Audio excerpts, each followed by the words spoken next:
de Luciano Subirá, de todo o coração, capítulo 1, primeiro mandamento. O primeiro pecado de Adão foi o único pecado do Antigo Testamento, o de não amar a Deus. Watchman Nee. Minha esposa e eu, desde bem cedo, ensinamos nossos filhos a amarem ao Senhor acima de todas as coisas. De tanto ouvir a máxima Deus vem antes de tudo, eles incorporaram a mensagem. Não poucas vezes, os dois nos surpreenderam com respostas práticas e desconcertantes. Um dia, com quem, como quem imita um fisiculturista, fiz pose de fortão e perguntei ao mais velho, Israel, quem é o cara mais forte do mundo? Jesus. Quando não deu tempo de eu terminar a pergunta, sem graça por não ter alcançado o objetivo, disse-lhe, sim, mas e depois de Jesus? Ah, depois de Jesus é você. Não satisfeito, decidi tentar outro dia e com outro alvo. Ajustei a mira e disparei a brincadeira em direção a Lissa, nossa caçula. Quem é o pai mais lindo do mundo? Deus. Ela nem titubeou.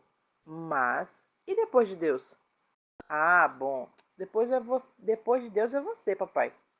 Se você perguntar aos meus filhos quem é a pessoa que eles mais amam, a resposta será Deus. Foi assim quando criança. Hoje, depois de crescidos, não será diferente. Fico muito feliz, pois vejo que amadureceram, conservando os valores corretos. Israel e Lícia estão firmados sobre o que é mais importante. É isso que você vai encontrar nessas páginas. Um prumo que não apenas alinhou os meus filhos, mas tem ajustado meu próprio relacionamento com o Pai Celestial. Primeiro foram gotas, então já possuía água suficiente para encharcar. Hoje, talvez eu já possa mergulhar, porém a consciência é de que ainda há um oceano à frente. A primeira lição desde a escola é central. Não basta dar a Deus certa atenção, Ele quer toda a atenção. Ele espera de nós amor total. Tal verdade precisa atravessar o nosso coração até o último dia. Vale lembrar que, enquanto o Senhor não for a pessoa mais importante, o que há de ser mais valioso também não será possível alcançar aquilo que ele espera, ou seja, será impossível viver plenamente sua vontade. Na Bíblia, esse princípio permeia histórias como a de Abraão, a quem Deus pediu um sacrifício escandaloso, o do próprio filho. Isaac, o esperado filho da promessa, o Senhor espera ocupar de fato o primeiro lugar. Ninguém pode ocupar tal espaço, nem mesmo aqueles a quem mais amamos neste mundo. A primazia é devida a Deus e somente a Ele. Isso é evidente nos ensinos do Senhor Jesus registrados nos Evangelhos. Quem ama seu pai ou sua mãe mais do que a mim não é digno de mim. Quem ama seu filho ou sua filha mais do que a mim não é digno de mim. Grifos do autor. Cristo enfatizou: devemos amar a Deus mais do que qualquer pessoa, acima de tudo. Nada nem ninguém deve ocupar essa cadeira. O lugar é reservado, é exclusivo só dele. Primeiro e principal. Amar ao Senhor não é uma opção para a vida cristã, é condição. Amar ao Senhor é um mandamento e deve ser admitido como tal. Além disso, sua posição entre os demais precisa receber destaque. Trata-se do primeiro mandamento. No Antigo Testamento, é ele quem encabeça os 10 mandamentos, revelados a Moisés. Já no Novo Testamento, o próprio Jesus confirma a prioridade. Aproximou-se dele um dos escribas, que os tinha ouvido disputar, e sabendo que lhes tinha respondido bem, perguntou-lhe, qual é o primeiro de todos os mandamentos? E Jesus respondeu-lhe, o primeiro de todos os mandamentos é, Ouve, Israel, o Senhor, nosso Deus, é o único Senhor. Amarás, pois, ao Senhor teu Deus de todo o teu coração, de toda a tua alma e de todo o teu entendimento, de todas as tuas forças. Este é o primeiro mandamento. E o segundo é semelhante a esse. Amarás o teu próximo como a ti mesmo. Não há outro mandamento maior do que esses. Marcos 12, do 28 ao 31. Nas versões Almeida atualizada e Almeida revista e atualizada, em vez de primeiro, o termo utilizado é principal. A nova versão internacional, NVI, traduziu por o mais importante. A palavra empregada no original grego é protos, e seu significado, de acordo com Strong, é o primeiro no tempo ou lugar, ou em alguma sucessão de coisas ou pessoas, primeiro na posição principal. A expressão era utilizada para indicar influência e honra, ou a posição do chefe. Observada a origem linguística, é possível ampliar a interpretação do texto bíblico. Amar a Deus é o primeiro e também principal mandamento. Vemos que tanto a pergunta do escriba como a resposta de Jesus apontam uma ordem de importância. Assim sendo, surge a pergunta: destacar um mandamento não diminui os outros? A resposta é não. Entretanto, as Escrituras deixam claro que o cumprimento do mais importante influencia na prática dos demais. Jesus foi direto ao cerne do ensino bíblico, o amor. Por quê? Porque há algo extraordinário em amar. Antes de tudo, todos, Deus pede que o amemos, e não é por acaso. Sem amá-lo, não encontraremos a fonte inesgotável do próprio amor, a qual também permite amar verdadeiramente o próximo. Deus é amor. Você entende a profundidade? Sem que nos misturemos com Ele em íntima comunhão, não teremos recurso nem condições de amar outra pessoa. Precisamos do amor para amar. Dutch Sheets, em seu livro O Maior Prazer, fala acerca disso. A nossa ligação com Ele afeta tudo, inclusive todos os relacionamentos.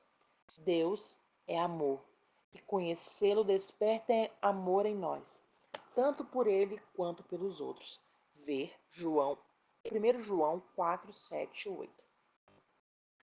Quanto mais nos conectamos a Deus e a sua natureza amorosa, melhores amantes seremos para as nossas famílias, amigos e semelhantes. Ainda há mais um texto de Marcos que impressiona. Deus não somente peça que o amor seja de coração, de alma, de entendimento e de forças, mas define a intensidade de todo o coração, de toda a alma, de todo o entendimento e de todas as forças. Ele se manifestou tremendamente exigente. Não deseja de nós amor parcial. Nada o satisfaz, a não ser o amor total, isto é, cada parte aplicada completamente em amor. Eis a razão pela qual deve o dever de amá-lo, em intensidade total, constitui o mais importante. O seu cumprimento motiva e impulsiona a obediência dos demais mandamentos. Se o amemos com tudo que somos, isso quer dizer que todo o nosso ser está entregue em amor. Coração, alma, entendimento, força e tudo não é só uma porção. Então siga o raciocínio. Se não há nenhuma parte de nós que não esteja amavelmente rendida, que parte de nós recusará obedecer? Vamos caminhar nessa lógica mais um pouco. Se todas as partes do nosso ser o amarem, todas também desejarão agradá-lo. Todas almejarão satisfazer a vontade do amado, uma a uma. todas se entregarão à obediência, não por obrigação, não por religiosidade, mas por amor. Não significa que não pecaremos nunca mais. Contudo, o amor a ele será combustível ao arrependimento, impulso à mudança, motivo de uma busca constante pela obediência como estilo de vida.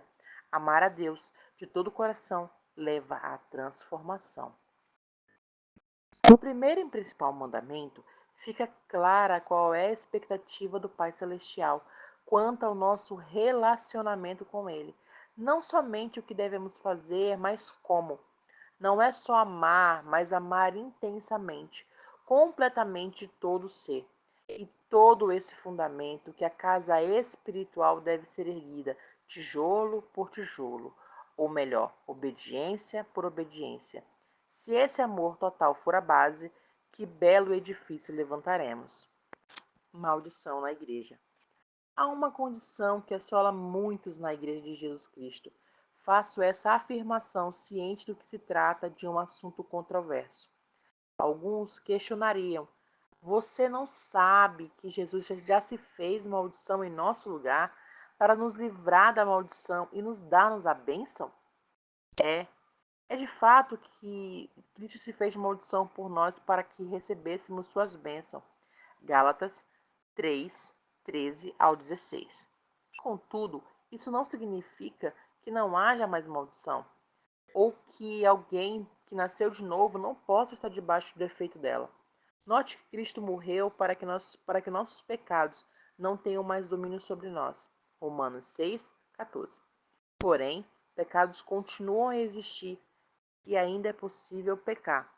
O que a obra da cruz determina é que o pecado não precisa mais governar, o que também vale para a maldição. Podemos exercer domínio em vez de sermos dominados. A realidade posicional em Cristo não é de cumprimento automático, tampouco anula a existência da maldição. Uma das provas é que o Novo Testamento ainda fala dela, citando gente que distintamente de quem frutifica e é abençoado está perto da maldição. Hebreus 6, 8. Mesmo ciente de que Deus nos abençoou com todas as bênçãos espirituais nas regiões celestiais em Cristo, Efésios 1, 3. E que essa é a nossa posição de direito. Afirmo que há crentes que jamais chegarão a usufruir plenamente da sua herança. Por quê? Porque quando quebram um princípio divino, acionam contra si mesmo uma lei estabelecida na palavra de Deus. De que princípio tratamos aqui? Do amor. Enquanto não entendermos e praticarem o poderoso princípio do amor, não haverá confissão de fé que lhe garanta viver na plenitude da bênção divina. Quanto não oferecemos a Deus o amor devido, estamos em rebeldia ao seu primeiro mandamento e maior mandamento. Observe o que Paulo afirmou: se alguém não ama o Senhor, seja anátema, maranata, grifos do autor. 1 Coríntios 16, 22. O dicionário Vene apresenta anátema como equivalente a grego à palavra xeren, que do hebraico do Antigo Testamento significa consagrado à destruição, amaldiçoado. Também enfatiza que os exemplos do uso do Novo Testamento apontam sempre para a maldição. Atos 23, 14, Romanos 9, 3, 1 Coríntios 12, 3, Gálatas 1, de 8 a 9. No Chaplin, em sua obra O Novo Testamento, R.N. Champlin, em sua obra O Novo Testamento, interpretado versículo por versículo, comenta que originalmente essa palavra indicava uma oferta votiva apresentada no templo. O autor ainda acrescenta: o tal vocábulo veio a indicar algo que uma deidade poderia ou aprovar ou amaldiçoar. Daí veio a significar um objeto de uma maldição. Para completar, todos temos a definição do termo grego anátema, segundo o léxico de Strong. Algo preparado ou separado para ser guardado ou dedicado. Especificamente, uma oferta resultante de um voto. que depois de ser consagrada a um deus era pendurada nas paredes ou colunas do templo, ou colocada em algum lugar visível, algo dedicado a Deus sem a esperança de recebê-lo de volta, referindo-se a um animal doado para ser sacrificado. Daí, uma pessoa ou algo destinado à destruição, uma maldição, uma praga, um homem amaldiçoado, destinado à mais terrível das tristezas e angústias, em suma, não há como amenizar a interpretação. Há muitas pessoas nas igrejas que não entendem o porquê de não alcançar aquele lugar de completa realização em Deus. Fazem tudo o que lhe mandam, todo tipo de campanhas e receitas milagrosas, mas ainda assim não conseguem encontrar uma vida plena de bênçãos. A verdade é que uma maldição as mantém cativas à tristeza e à angústia, consequência de um pecado. A falta de amor ao Senhor, se há um contraste enorme, como o primeiro e principal mandamento, logo é inadmissível na vida de qualquer discípulo de Cristo. Na mesma obra citada anteriormente, Champlin transcreve um pensamento atribuído a John Short. Perceba a seriedade para com o dever de amar o Senhor. Tão total era o seu próprio amor e a sua devoção de todo o coração a Jesus Cristo, que ele, Paulo, não podia tolerar qualquer coisa menos entre que os crentes professores. Vinha ele insistindo por toda essa epístola de que um grande amor de Cristo deve ser expresso mediante uma vida cristã coerente. Saiba, sabia o apóstolo que somente assim o evangelho cristão poderia recomendar-se ao mundo de sua época, um mundo que precisava ouvir desesperadamente o evangelho. E esta é a verdade entre poucas.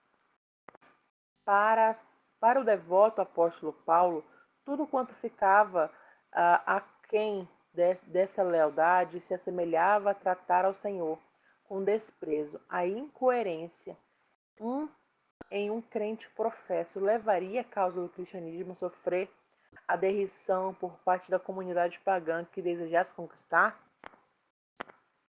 Bênção versus maldição.